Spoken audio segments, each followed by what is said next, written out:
it's true. I couldn't find the strength to obey you. You claim to think there's some connection between what you call love and happiness. I can't believe that there is. In these circumstances, I agree. When the love is unrequited... As it must be. You know it's impossible for me to reciprocate your feelings, monsieur. And even if I did, it could only cause me suffering without making you any the happier. But what else could I have written to you about, other than my love? What else is there? I believe I've done everything you've asked of me. You've done nothing of the sort. I left this house when you wanted me to. And you came back. I've offered you my friendship, monsieur. It's the only thing I can give you. Why can't you accept it? I could pretend to, but that would be dishonest. You're not answering my question. The man I once was would have accepted your friendship and set about trying to turn it to his advantage. But I've changed, and I can't conceal from you the fact that I love you passionately, tenderly, and above all respectfully. So how am I to demote myself to this tepid position of friend? And in any case, you're no longer even pretending to show friendship. What do you mean? Well, is this friendly? You can hardly expect me to stay here and listen to the expression of sentiments you know very well that I can only find insulting.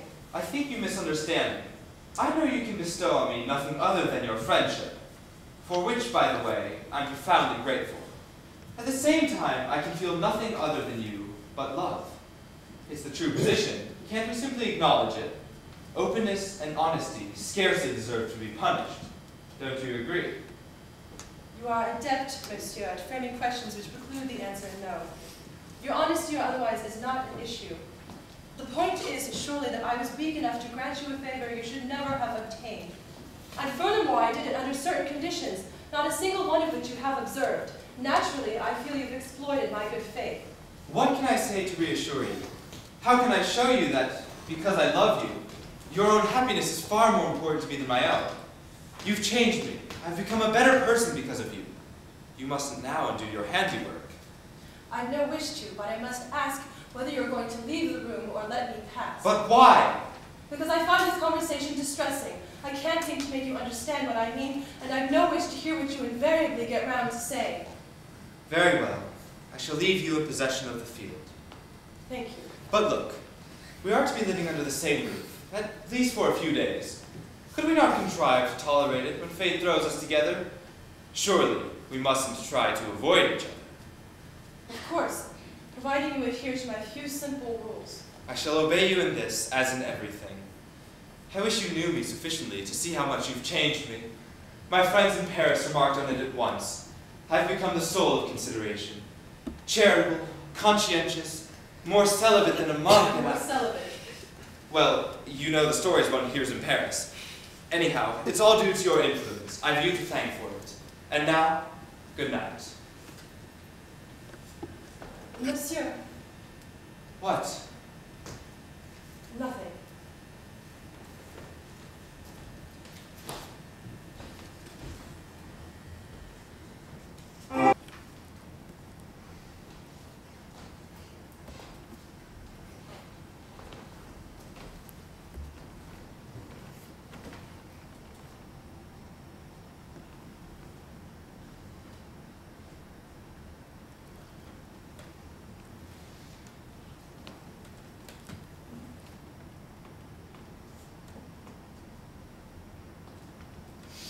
Nothing to worry about.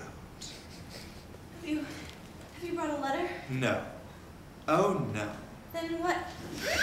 Stop. You mustn't do that. What will you tell your mamma when she arrives? How will you explain to her the fact that I have your key? Have a feeling that if I tell her I'm here at your invitation, she'll believe me. What do you want? Oh, I don't know. What do you think? No, please don't. All right. I just want you to give me a kiss. Kiss? That's all. Then will you go? Then I'll go. Promise? Let's just get ourselves more comfortable, shall we?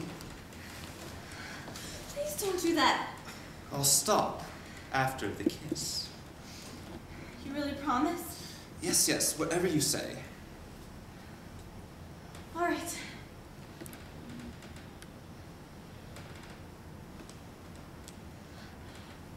All right? Very nice. No. I mean, will you go now? Oh, I don't think so. But you promised. I promised to go when you gave me a kiss. I gave you a kiss. Not the same thing at all. And if I give you a kiss? That's what I said. You really promise? Yes, yes.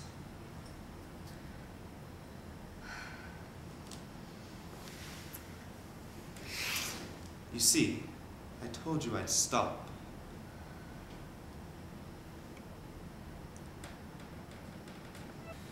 I gave Monsieur de Valmont the key to my bedroom. Yes. And last night, he used it. I thought he'd just come to deliver a letter, but he hadn't. And by the time I realized what he had come for, it was too late to stop him. I'm so ashamed. Am I to understand that you are upset because Monsieur de Valmont has taught you something you've undoubtedly been dying to learn? I thought you'd be horrified. Tell me, you resisted him, did you? Of course I did, as much as I could. But he forced you. It wasn't that exactly, but I found it almost impossible to defend myself. Why was that? Did he tie you up? No, but he has a way of putting things. I just can't think of an answer. Not even no? I kept saying no all the time, but somehow that wasn't what I was doing. And in the end, Yes. I told him he could come back tonight. I'm so ashamed. You'll find the shame is like the pain. You only feel it once. And this morning it was terrible. The moment I saw Mama, I couldn't help but I burst into tears. I am surprised you missed the opportunity to bring the whole thing to a rousing climax by confessing all. You wouldn't be worrying about tonight if you'd done that. You'd be packing your bags for the convent. What am I going to do? Do you really want my advice? Please. Allow Monsieur de Valmont to continue your education. Convince your mother you have forgotten Danceny and raise no objection to the marriage. With Monsieur de Gincourt. With marriage, you'll find one man is as good as the next, and even the least accommodating is less trouble than a mother. But what about Danceny? He seems patient enough, and once you're married, you should be able to see him without undue difficulty. But I thought you said to me, I'm sure you did, one evening at the opera, that once I was married, I would have to be faithful to my husband. Your mind must have been wandering. You must have been listening to the opera. So, are you saying I'm going to have to do that with 3 different men? I'm saying, you stupid little girl, that provided you take a few elementary precautions, you can do it or not, as often as you like, with as many men as you like, in as many different ways as you like. Our sex has few enough advantages as it is. You may as well make the most of those you have. Now, here comes your mamma. Remember what I've said, and above all, no more sniveling. Yes, madame. Oh, how are you feeling now, my dear? Much better. Thank you, Mama. You look so tired. I really think you should go back upstairs. No, I think you should do as your mother suggests. We can arrange to have something sent up. Perhaps you're right. I'll come up and see you later on. You have such a very good influence on her. I like to think so. There's something you'd like to speak to me about.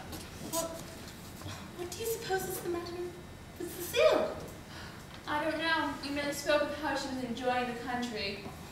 But didn't she tell you? No. Oh, that makes me even more certain of the cause of her unhappiness. She's pining for that young man. I'm afraid it's beginning to affect her health. Do you think so? This morning, I simply asked her how she'd slept, and she threw herself into my arms and cried and cried. Oh.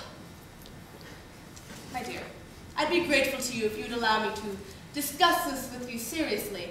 I've been brooding about it all day, and now I really feel I need your advice. my good friend, I'd be proud to think my advice might be of some use to you. Well, I've been reconsidering, and I really think I should break off Cecile's engagement to Monsieur de Comte de Jaucourt. He's no doubt a better match than Danceny, but the family is not decisively superior.